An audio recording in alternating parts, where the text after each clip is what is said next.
People who took part in an episode of Wipeout. The obstacle course. What were your experiences? My teacher NHS went on it. He drove up to the filming site on Friday. Stayed in a hotel. Cannot currently remember if it was paid for. Was home by Sunday. And got paid $5 a day for filming. Turns out, the contestants had to be paid something for it to be legal. So it was $5. You only got more money if you won. Or got close. All of the water involved was absolutely freezing because they shot it at like 10 in the morning before the water could absorb any heat. Getting hit, he said, was as rough as it looked. It would knock the wind out of you completely. But the atmosphere of cameras and needing to put on a show would give him a second wind. Lots of safety waivers. The backstage was entirely disorganized. It's a bunch of people standing around while some people talk into their ears and grab people. They give you a briefing and tell you to act weird. My teacher made it to the final round, where he cost his team, him and his daughter, the victory because he sucks so much at the final stage. He didn't comment much on that part. I don't blame him. My aunt was on it a few years ago. They flew her out from the UK to Argentina, I think. Then a load of waivers had to be signed, etc. They know a little bit about you based on your job and hobbies etc. Then they have a scripted sentence that they make you say before you do the first course. Apparently this took her a few attempts because it was cringy AF, but fortunately for her that bit never made it to air. She got to the dizzy dummies stage where they spin you round and then have to get across a slippery platform to the other side. And the first 3 over get to the final. Apparently it was too slippery and no one could make it over for ages. So they stopped the game. Cleaned off the soapy stuff. Then made everyone restart from where they were.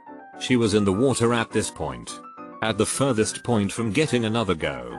And the first 3 people to face the new non-slippery slope got straight over. I think they still have a WhatsApp group and go out for drinks every now and then. I was the winner of season 3. Episode 16. The experience was awesome. All the contestants and staff were very nice. After I found it I was going to be on the show, I first watched every previous episode to try to determine strategies and then trained solely by swimming laps a few days a week. What you don't realize, because of editing, is that a ton of the contestants' time is spent in the water. Especially in the first and last rounds.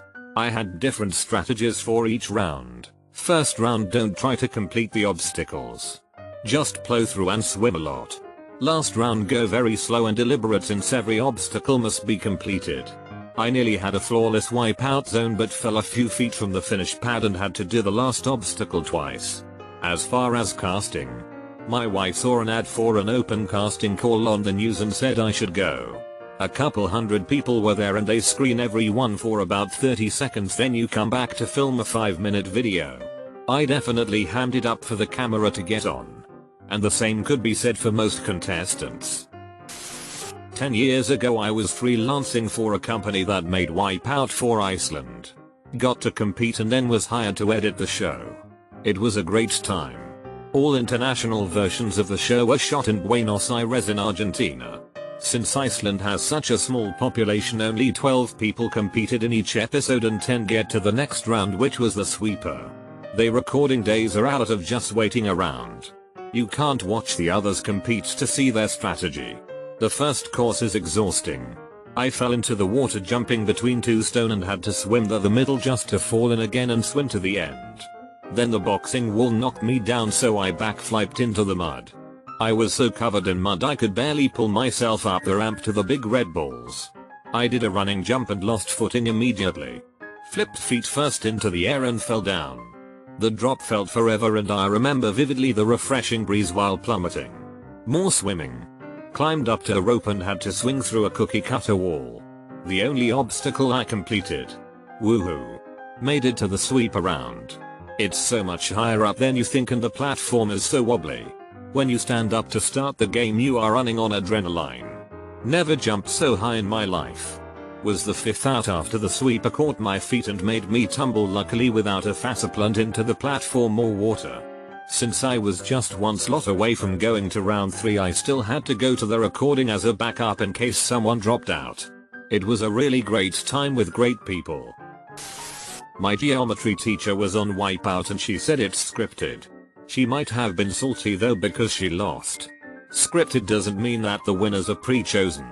With reality shows it just means that the drama, reactions, and weirdness are manufactured by cutting and editing.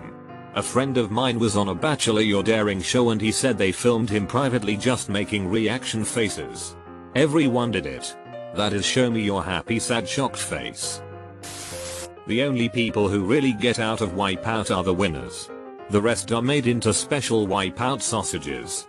So you either leave a winner or a wiener. My bro-in-law won the last Wipeout competition held in Scandinavia.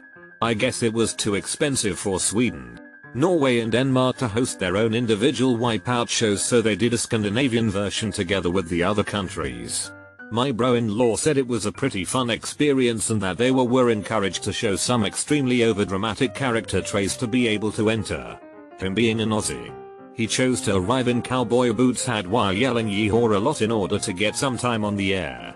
He ended up winning about $8-9K, which all went to furnishing his and my sister's apartment. Overall, pretty fun but weird experience. My friend's mom was on it.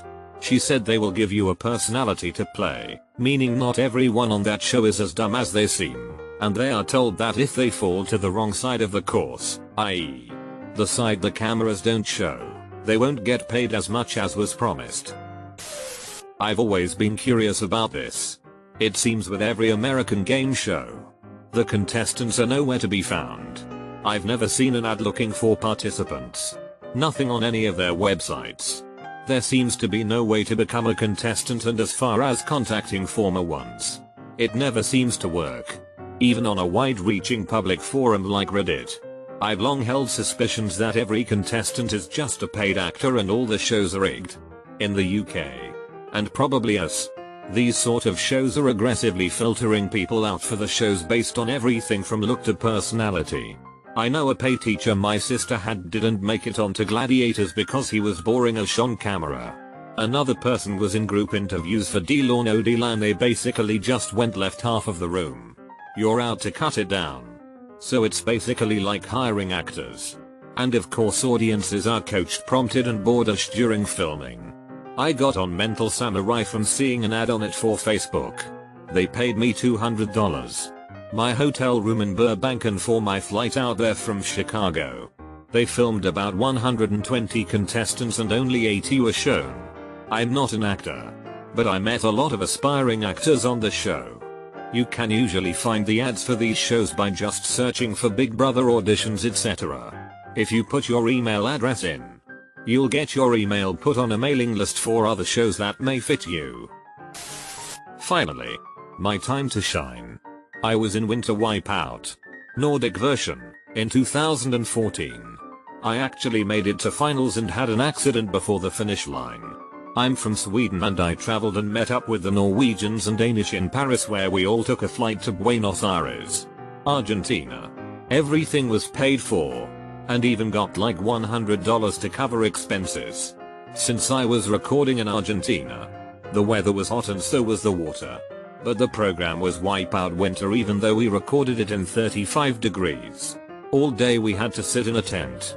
We got drinks and food but we could not leave the tent area.